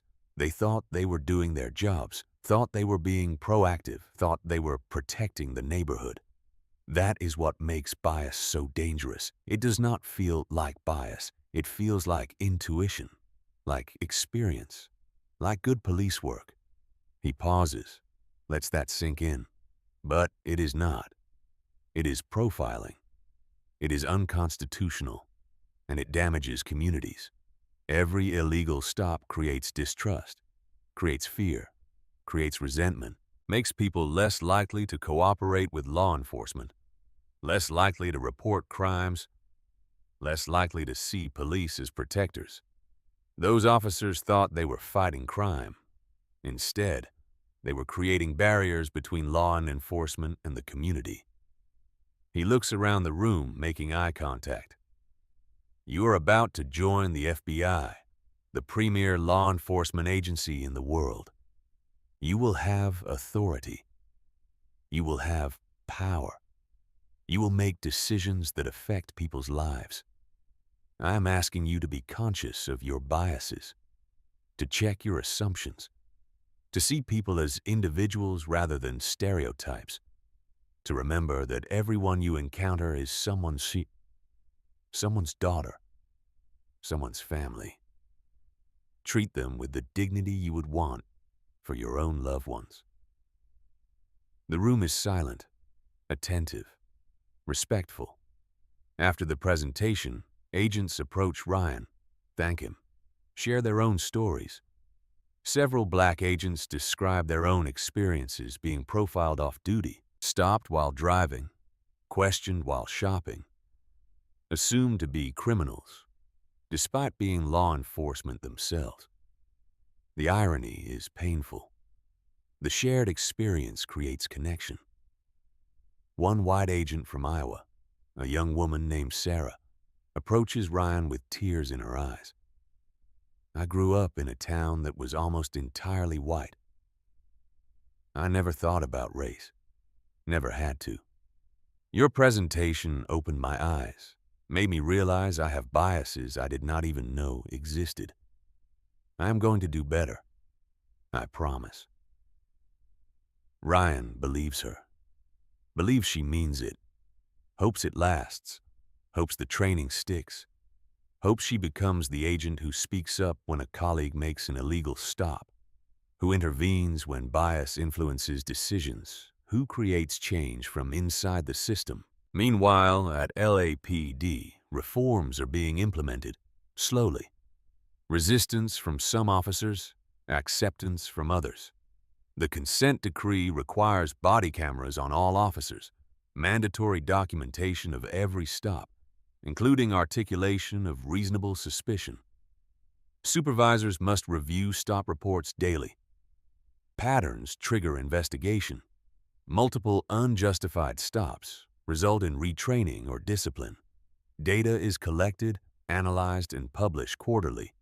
Transparency, accountability, oversight. The police union fights some measures, claims they are onerous, burdensome, interfere with police work. But the reforms proceed. Federal monitors ensure compliance. DOJ attorneys hold the department accountable. Progress is measurable. The data shows change. Stops of black residents in wealthy neighborhoods decrease significantly, not because those residents moved, not because crime increased, but because officers can no longer make stops based on hunches, based on feelings, based on bias. They need articulable facts, reasonable suspicion, documentation, accountability. And when stops require justification, racial disparities decrease. Use of force against black residents decreases. Again, not because black residents are more compliant, but because officers receive better training, better supervision, better accountability. Force becomes a last resort rather than a first response. De-escalation techniques are taught, practiced, enforced. Complaints against officers decrease. Better training leads to better interactions. Better interactions lead to fewer complaints. The cycle becomes positive rather than negative. Officers learn that constitutional policing is not just legally required, but practically effective. Communities that trust police cooperate with police. Crime gets solved. Safety improves. Everyone benefits, but there are still problems, still incidents, still officers who resist change, still communities that distrust police because of decades of abuse. The consent decree is working, but it is not magic. It does not erase history, does not heal wounds overnight. Progress is real, but slow, uneven, fragile. Ryan continues his advocacy work. He graduates from Harvard Law, takes a position with the ACLU, civil rights attorney. He represents victims of police misconduct, files lawsuits, negotiates settlements, pushes for reforms. He becomes an expert, a voice, a leader in the movement for police accountability. He is older now. Sometimes it feels like it happened yesterday. Sometimes it feels like a different lifetime. He has grown, matured, found purpose in pain, but he has also lost something. Innocence, maybe, the ability to go for a run without thinking about it, the freedom to exist without awareness of how others perceive him. That was stolen, can never be fully recovered. He speaks at universities, at conferences, at community meetings. Always the same questions. Are you angry? Do you hate police? Do you think things are better now? His answers are nuanced. Yes, I am angry. Not at individual officers necessarily, but at a system that allows racial bias to drive policing. No, I do not hate police. My father is law enforcement. I know good officers exist, but I also know the system protects bad officers too often. And yes, things are better in some places. LAPD is better than it was. But there are thousands of police departments across America. Many have not changed at all. The work continues. He is asked about Officer James Harlan, the officer who stopped him, the officer who was fired. What happened to him? Ryan researched this. Curiosity, maybe vindictiveness, maybe concern. He found Harlan working security at a mall. Minimum wage, no authority, no power, divorced, bitter, posting on social media about how his life was ruined over nothing, how political correctness destroyed good police work, how he was just doing his job and got sacrificed for optics. Harlan learned nothing, accepted no responsibility, saw himself as victim rather than perpetrator. That is the reality. Some people change. Some people do not. You can provide education, training, consequences, but you cannot force growth. That has to come from within. Officer Miguel Torres took a different path. He completed his social work degree, got a job with a nonprofit serving at-risk youth, runs programs helping young people expunge juvenile records, helping them access education, helping them avoid the criminal justice system. He volunteers speaking at schools about his experience as an officer, about his failure to intervene, about the importance of moral courage. Ryan and Torres maintain occasional contact, email every few months. They are not friends. The relationship is complicated, tainted by history, but there is mutual respect, recognition that they are both trying to create change in different ways. Sarah Brooks, Ryan's mother, uses her position as federal judge to advance police reform through the courts. She writes opinions in civil rights cases that strengthen protections against unlawful stops. She rules consistently against qualified immunity claims when officers clearly violate constitutional rights. Her opinions are cited in appellate courts. Her reasoning becomes influential. She uses her lifetime appointment to create jurisprudence that protects civil liberties. David Brooks continues his work at the FBI. As deputy director, he oversees implementation of improved training programs nationwide. The Brooks case is now standard curriculum in every FBI training academy. Every local police department that receives federal funding must include the case in their training. David's experience as both investigator and father gives him unique perspective. He pushes for reforms while maintaining credibility with law enforcement. He speaks at police chiefs' conferences, at sheriffs' conventions, at law enforcement leadership summits. His message is consistent. Racial profiling is not effective policing. It violates constitutional rights. It damages community relationships. It undermines public safety. Good policing requires treating everyone with dignity, regardless of race. That is not political correctness. That is constitutional necessity. Some chiefs listen. Some resist. Change is slow, but the conversation is happening. The training is mandatory. The data is public. Departments are under scrutiny. Progress is measurable, even if incomplete. David is invited to testify before Congress. Senate hearing on police reform. He sits at a witness table. Camera lights bright. Senators from both parties. Prepared statements. Pointed questions. Partisan politics, but also genuine interest in solutions. Senator from Ohio, a Republican, asks David, "Deputy Director Brooks, you have unique perspective on this issue. As a law enforcement official, and as a father whose son experienced racial profiling, do you believe the police reform proposals being considered would have prevented what happened to your son?" David considers his response carefully. "Senator, my son's stop should never have happened. It violated clear constitutional standards that have existed for decades. The problem was not lack of law. It was lack of training, supervision, and accountability. The reforms being discussed, body cameras, stop documentation requirements, pattern analysis, those tools can help. But only if departments implement them seriously, only if there are real consequences for violations. Laws without enforcement are just words." Senator from California, a Democrat, follows up. "Your son's case led to a consent decree for LAPD. Do you believe consent decrees are necessary?" David nods. "In some cases, yes. When a department has demonstrated a pattern of constitutional violations and unwillingness to self-reform, federal oversight becomes necessary. It is not ideal. Local control is preferable, but rights protection is more important than local pride. If a department cannot or will not protect constitutional rights, then federal intervention is justified." Senator from Texas, a Republican, pushes back.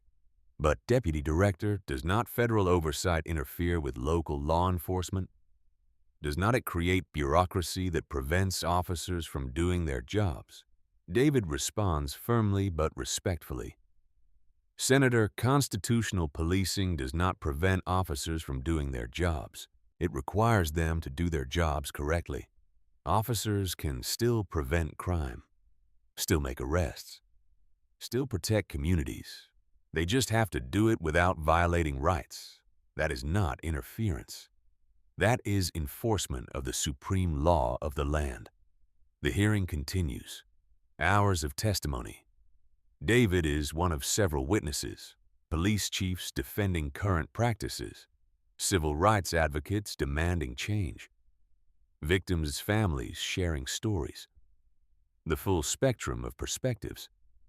In the end, Congress passes modest reforms. Not everything advocates wanted, more than police unions wanted.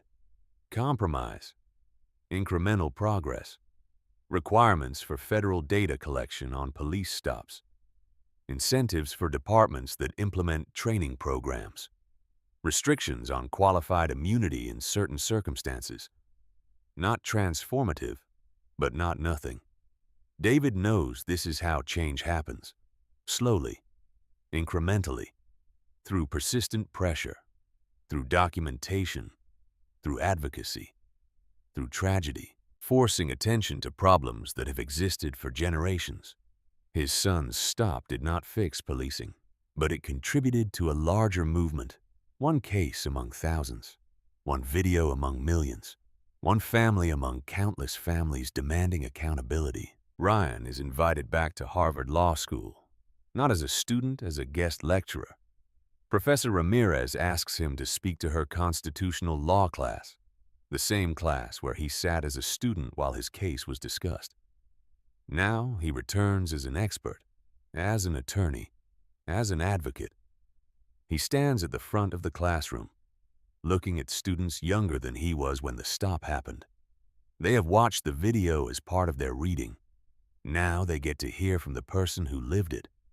Ryan tells his story again, but this time he adds the aftermath, the complaints, the investigation, the consent decree, the reforms, the ongoing work.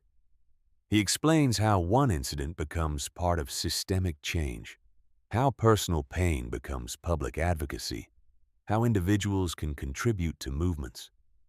A student raises her hand. She is Black, from Chicago. Her question is personal. Mr. Brooks, watching your video, I saw myself. I've been stopped like that, assumed to be in the wrong place, questioned like I was a criminal, but I did not have parents who could fight back. I did not have resources to file complaints. I did not get justice.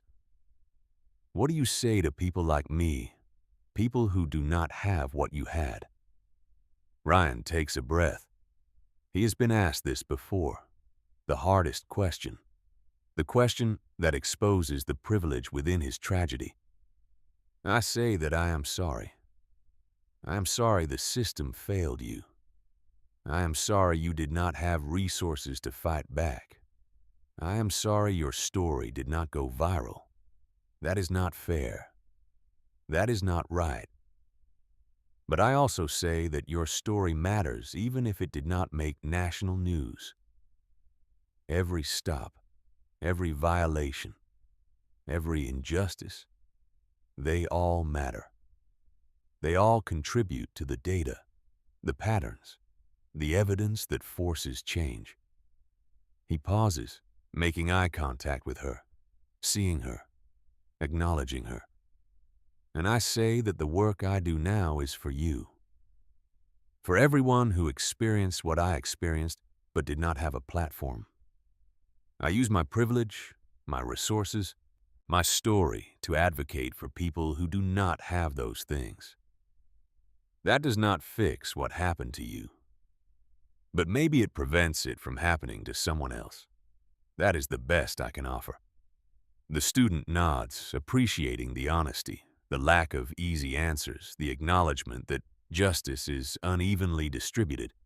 Class ends. Ryan walks across campus, Harvard Yard. Students rushing to class, laughing, living, being young. He feels older, feels like he has lived more, seen more, endured more. His phone buzzes. Text from his father. Turn on the news. LAPD announcement. Ryan pulls out his phone, opens a news app. Headline appears. LAPD announces completion of consent decree requirements. Department returns to local control after years of federal oversight. Ryan reads the article. Mixed feelings. The consent decree is ending. LAPD has met the requirements, implemented the reforms, sustained the improvements. DOJ monitors recommend return to local control. The department will maintain the reforms, but without federal oversight. Is this success? Is this victory? Or is this just the end of a chapter with no guarantee the next chapter goes well? He calls his father. Conference call with his mother. They discuss. What do you think, Dad? Is LAPD really changed, or will they revert once oversight ends? David considers. Honestly, I think some changes are permanent. The body cameras, the stop documentation, the data collection. Those are embedded now, hard to reverse. But culture is harder to change. Some officers embraced the reforms. Some just complied until oversight ended. We will see who they really are now. Sarah adds, the law is only as good as the people who enforce it. We created better policies, better training, better systems, but we cannot legislate humanity. Cannot mandate empathy. The real test comes now, when nobody is watching as closely, when the pressure eases. That is when we will see if change is real or performative. Ryan understands. The work does not end, can never end. Vigilance is perpetual. Progress is fragile. I guess I will keep doing what I am doing, Ryan says. Filing cases, representing clients, pushing for accountability, watching LAPD, watching every department, documenting, advocating, fighting. That is all we can do, David says. Keep fighting, keep pushing, keep demanding better. Some days it feels futile, but then I think about the data. Stops are down, force is down, complaints are down.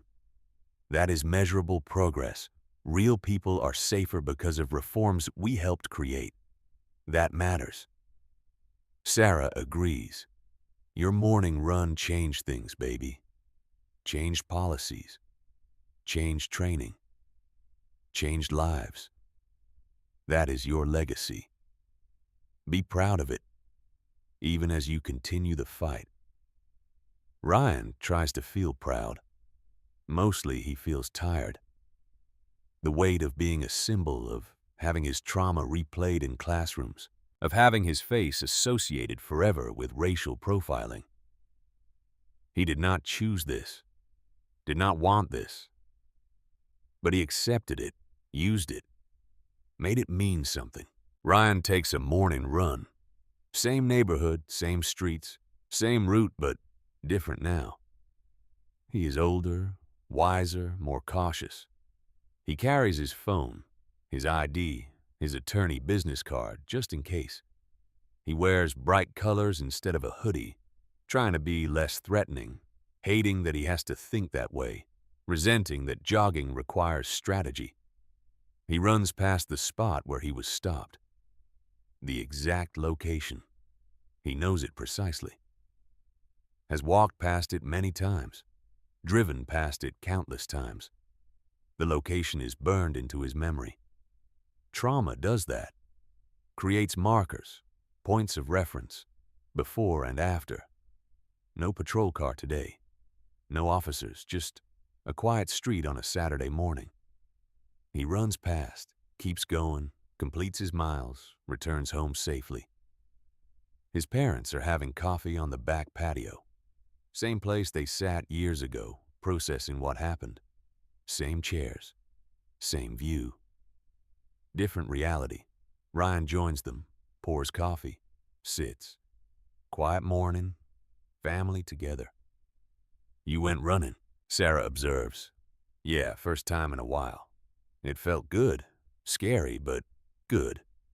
See anyone? David asks, meaning police. No, just neighbors. People waking up, walking dogs. Normal Saturday. Normal. Sarah repeats. Such a simple word. Such a complicated concept. They sit in comfortable silence, drinking coffee, being family, surviving, thriving. Changed, but unbroken. This is not a story with a Hollywood ending. Not a story where everything is fixed. Not a story where the hero defeats the villain and everyone lives happily ever after. This is a story about reality, about ongoing struggle, about incremental progress, about one family using their pain to create change, while knowing change is never finished, never guaranteed, never permanent. Ryan Brooks went for a jog. Officers stopped him illegally. His father recorded it. They fought back. Reforms happened. Training improved. Policies changed. Some officers learned. Some did not. Some departments improved. Some did not. Progress was made. Work continues. That is the truth. Messy, incomplete, ongoing, but real. The Brooks family's story became part of a larger movement. Their pain contributed to progress. Their advocacy advanced justice. Not perfect justice, not complete justice, but movement toward justice. And sometimes that is the best we can hope for. Sometimes that has to be enough to keep fighting, keep pushing, keep demanding better. For ourselves, for our children, for everyone who deserves to jog in their own neighborhood without fear. Ryan is a senior attorney at the ACLU. He has argued cases before the Ninth Circuit Court of Appeals. He has won significant settlements for victims of police misconduct. He has trained thousands of attorneys on civil rights litigation. He is respected, accomplished, making real impact. But he still thinks about that morning. The stop, the search, the fear. Therapy has helped. Time has helped. Advocacy has helped. But the trauma remains. Quieter now. Manageable. But always there. A part of him forever. He is married now. To another attorney. A woman named Vanessa. She is Latina. From East LA. Grew up with different experiences but similar awareness. They understand each other.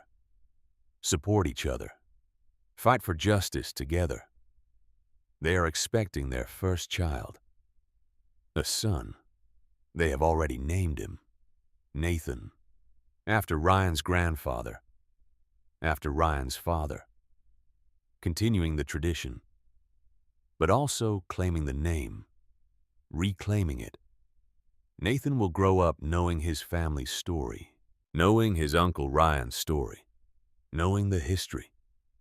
Being prepared for the reality of being black in America. Being loved fiercely and taught carefully. Given every advantage while being taught never to assume safety. Ryan thinks about this often. What will he tell his son about police? How will he prepare him? What lessons from his own experience apply to the next generation? Has anything really changed? The data says yes.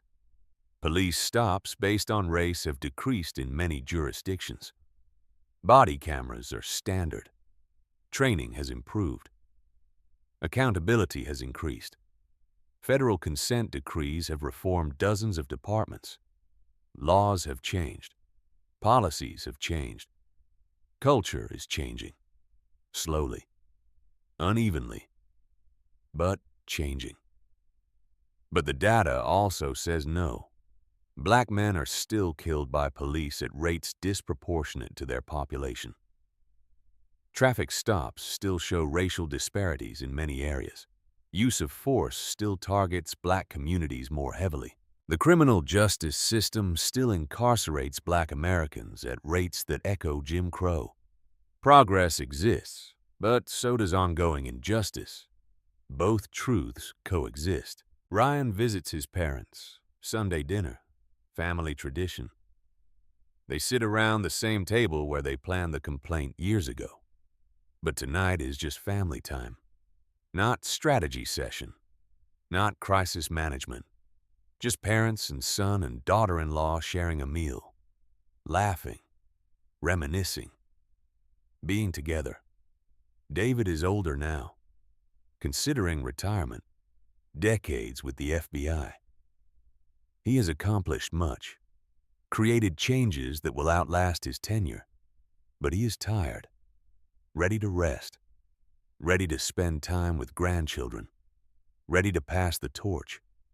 Sarah is still a federal judge, still writing opinions that protect civil rights, still sharp, still passionate, but also contemplating senior status, reducing her caseload, creating space for the next generation of jurists. They talk about the past decade, the changes they have seen, the work that remains. Do you think it was worth it? Ryan asks. Going public, making the case national news, everything that followed.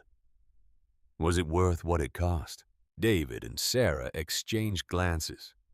Years of marriage, unspoken communication. For the system, Sarah says, absolutely. The reforms that happened because of your case have helped thousands of people. The training, the policies, the accountability, that is measurable good. David adds, but for you personally, that is a different question. You paid a price. Privacy, normalcy, the ability to just be a kid going to law school. You became a symbol before you were ready. That cost something. Ryan nods, appreciating the honesty. It did cost something. Still costs. But I also found purpose. A career I love. Work that matters. I met Vanessa because of this work. I am the person I am because of what happened. For better or worse. For better, Vanessa says firmly. She squeezes his hand. You are the best person I know. Strong, compassionate, dedicated. That morning did not make you those things. It revealed them. The conversation shifts. Talk of the future, the baby coming, names, nursery plans, normal family topics, moving beyond trauma, living full lives. After dinner, Ryan and his father walk in the backyard. Same yard where David stood years ago and watched his son be stopped. They walk in silence for a moment. Dad, do you ever regret not intervening sooner? Ryan asks. You watched for several minutes before you came out. You let them search me, question me, all while you recorded. Do you ever wish you had just walked out immediately, stopped it faster? David has asked himself this question countless times. Every day I wish I could have protected you better. Every day I replay that morning and think about what I could have done differently. But tactically, strategically, recording the complete stop was the right choice. If I had intervened immediately, they could have claimed they were about to let you go, that they were just doing a routine check. The video needed to show the entire violation, the questioning, the search, the humiliation. That is what made it undeniable. That is what created accountability. He pauses, looking at his son. Man now. Not the boy he watched through the window. But as a father, not as an FBI agent, I regret every second I let you stand there feeling afraid, feeling helpless. That is something I will carry forever. The knowledge that I prioritized the case over your immediate comfort. That I used you, my own son, as evidence. I am sorry for that. Ryan stops walking, looks at his father. Dad, you do not need to apologize. I understand why you did it. I agree with why you did it. And honestly, knowing you were there, knowing you were recording, that gave me strength. I knew I was not alone. Knew help was coming. Knew there would be consequences. That mattered. They hug, father and son, decade of complexity between them. But also love, respect, shared purpose. They walk back inside, family gathered in the living room. Vanessa showing Sarah ultrasound photos, everyone excited about the baby, about the future. The conversation turns to legacy, what they want to pass to the next generation. What lessons? What values? What world? David speaks. I want Nathan, your son, to grow up in a world where jogging while black is not suspicious, where police see citizens as people to protect rather than threats to contain. I do not know if I will live to see that world, but I want to believe we are moving toward. Sarah adds, I want him to know his family's history, to know what his uncle Ryan experienced and how his family fought back, to know that injustice is not inevitable, that speaking up matters, that using privilege and resources to fight for others is not optional but obligatory, Vanessa says. I want him to know that he's loved, protected, valued, and also to know the world will not always see him the way we do, that he will face challenges because of his skin color, that this is not his fault, that he does not have to prove his humanity to anyone, that he can be excellent without being perfect, that he can demand dignity. Ryan listens, thinking about his son, about the world that child will enter, about hope and fear and responsibility, all tangled together. I want him to be free, Ryan says finally. Free to make mistakes, free to take up space, free to exist without hypervigilance, free to be a kid, then a teenager, then a man without constantly calculating threat levels. I want him to have the freedom I did not have, the freedom my father did not have, the freedom generations of black men have been denied. He looks around the room, at his family, at the life he has built, at the love surrounding him. And I want to believe that is possible. That the work we have done, the fights we have fought, the changes we have created, that all of it moves us closer to that freedom. Maybe not in my lifetime, maybe not fully, but closer. Always closer. That has to be enough to keep going. The evening ends. Ryan and Vanessa drive home. Los Angeles at night. City lights, traffic, life continuing.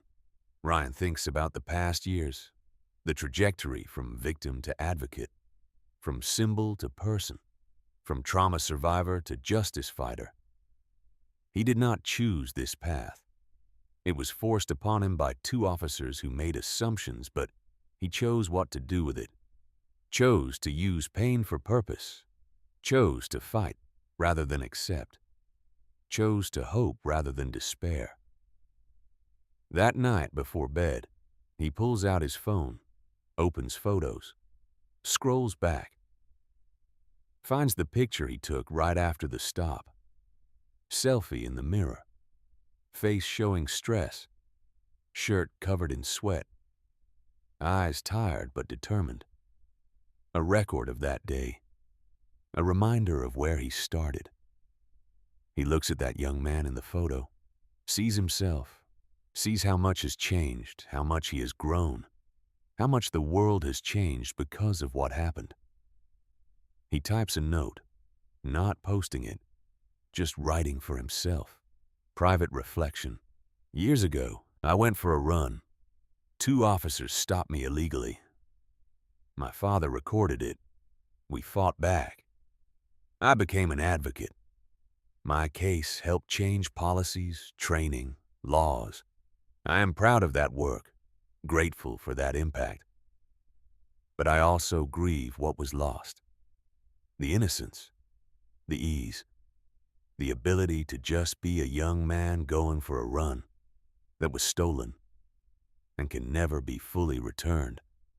So I hold both truths, proud of the progress, grieving the cost, moving forward because going backward is not an option, fighting because giving up means accepting injustice, hoping because hope is the only thing that makes the fight sustainable.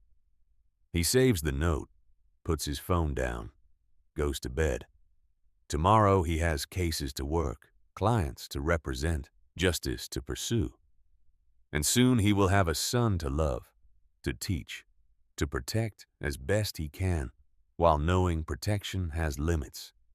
This is the life he has built from tragedy. This is the meaning he has created from pain. This is the story of Ryan Brooks, Harvard law student, ACLU attorney, racial profiling survivor, advocate, husband, soon-to-be father. His story did not end that morning years ago. That morning was a beginning. Not the beginning he wanted, not the story he would have chosen, but the story he was given, and the story he decided to tell on his own terms. And maybe that is what justice looks like in an unjust world. Not perfect endings, not complete healing, but survival, resilience, progress despite pain, speaking truth despite cost, fighting despite exhaustion, hoping despite reason. Ryan Brooks went for a run. Officers stopped him illegally. His father recorded it. They fought back. Changes happened. The work continues. The story continues. The fight continues because it must. Because giving up is not an option. Because the next generation deserves better. Because freedom is not given, but fought for. Every day, every case, every conversation, every moment. That is the story. That is the truth. That is the ongoing, unfinished, necessary work of justice. And Ryan Brooks, survivor and fighter, will keep running toward it, even when the path is hard, even when the distance is long, even when the outcome is uncertain. He will keep running because that is what you do. That is what his family taught him. That is what survival demands. You keep running toward justice, toward change, toward hope. Always forward, always fighting, always believing that the next generation might finally be free. That is the story of the morning run. That is the legacy of one illegal stop. That is the power of one family refusing to stay silent. And that is why the work continues. Today, tomorrow, always. In the quiet streets of a peaceful American neighborhood, one young man's simple morning run became a powerful reminder that dignity is not always granted. It must sometimes be fiercely defended. Ryan Brooks was doing nothing more than what thousands of us do every day, enjoying the fresh air, clearing his mind, and moving his body in the place he called home. Yet because of the color of his skin, that innocent moment turned into fear, humiliation, and a stark confrontation with a system that still sees black bodies as suspicious before it sees them as human. What makes this story unforgettable is not just the injustice. It is the love, courage, and quiet strength of a family that refused to stay silent. A father who chose to record rather than rush out in anger. A mother who channeled her outrage into clear legal wisdom. And a son who responded with composure when panic would have been justified. Their story teaches us one of life's most valuable lessons. True change rarely comes from rage alone. It is born from turning pain into purpose, from documenting truth when no one else will, and from using whatever privilege or position we have to lift up those who have less. No matter who we are, we all have a responsibility to speak up when we witness wrong, to teach our children both resilience and empathy, and to believe that small acts of courage can ripple into lasting reform. Ryan's run did not end in defeat. It became a catalyst for better training, fairer policies, and deeper conversations about what protect and serve really means. If this story touched your heart, moved you, or made you reflect on your own experiences, I'd love to hear from you. Drop a comment below. What lesson will you carry forward from Ryan's journey? Have you or someone you love faced a moment when you had to choose courage over fear? Share your thoughts. We grow stronger when we learn together. And if you believe in stories that inspire real change, please hit that like button. Subscribe to the channel and turn on notifications so you never miss powerful narratives like this one. Your support helps us keep shining a light on the truths that matter. Thank you for watching. Together we can keep running toward a more just world.